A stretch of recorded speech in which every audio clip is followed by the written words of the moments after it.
dell'appartenenza ed è dedicata dall'autore a Ignazio Buttitta. Traduco per i non siciliani la legge dell'appartenenza.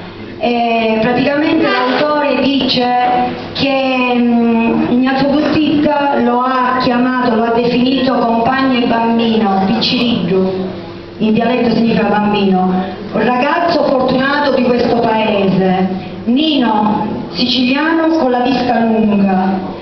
Mi hai detto, la Sicilia non è un paese, è un continente questa nostra terra. Qua c'è la legge dell'appartenenza. Mi insegnasti a leggere la tua poesia e a scrivere nella lingua dei padri. Ora che sogno a piangere esiliato, lontano e solo sono e sfortunato, per non poter guardare il mare. La bellezza del sole quando tramonta, che rende il cielo azzurro come il sangue, nei giardini e nelle